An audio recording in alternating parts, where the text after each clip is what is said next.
L'an passé, début octobre, je venais de me faire mettre à la porte par mon patron sous le prétexte que je passais le plus clair de mon temps à regarder par la fenêtre voler les oiseaux.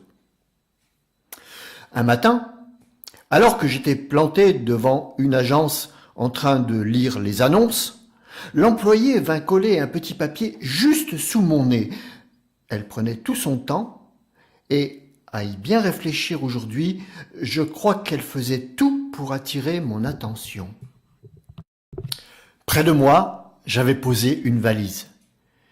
Mais l'homme me dit en éclatant d'un grand rire que ce n'était pas la peine de rien emporter, que là-haut, tout était fourni, même le costume. Dehors, la nuit était sans lune. Je ne distinguais rien dans la rue. Cependant, je me souviens aujourd'hui avoir entendu quelques clochettes tintées et comme le piétinement de sabots de chevaux. Mais sur le moment, cela ne m'étonna pas. Et lorsque l'homme me dit « Il faut y aller maintenant, il est l'heure », je le suivis sans crainte. Lorsque j'ai poussé la porte du bureau, je l'ai reconnu tout de suite. Et ce, bien qu'il ne portât pas, bien sûr, son costume traditionnel.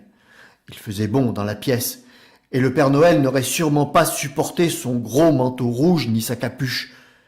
Mais, outre sa longue barbe qu'il portait avec beaucoup de majesté, c'est surtout son air tranquille, bonhomme, sa voix douce et son sourire qui ne le quittait pas, qui me donnèrent la certitude que c'était lui qui était devant moi.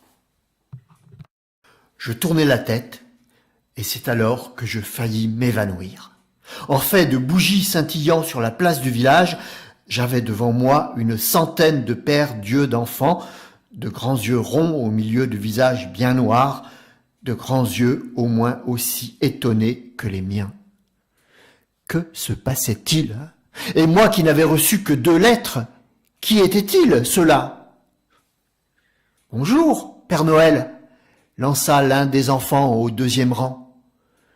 Et tous reprirent après lui pour me saluer.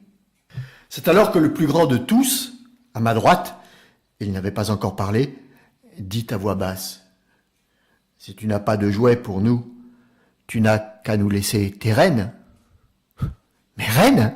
Mais comment ferais-je ensuite pour repartir? » ?»« Tu pourrais en garder 2. Tu irais un peu plus lentement, mais ils arriveraient bien à tirer ton traîneau. »« Bien sûr !» entendis-je derrière moi, ou du moins, c'est ce qu'il me sembla. Je me retournai, mes rennes étaient là, en train de manger un peu d'herbe. Ce ne pouvait être eux qui avaient parlé. Il y a quelques jours, à la télévision, on a montré un reportage sur un tout petit pays perdu au cœur de l'Afrique. Des reporters y avaient découvert, vivant là, des rennes, ces animaux qu'on ne rencontre d'habitude que dans le Grand Nord. Mes amis, qui ce soir-là étaient avec moi devant le poste, n'en croyaient pas leurs yeux. Moi, je riais doucement. Surtout lorsque je crus voir l'un de mes enfants du Bamato me faire un petit signe de la main. Il avait l'air très, très heureux.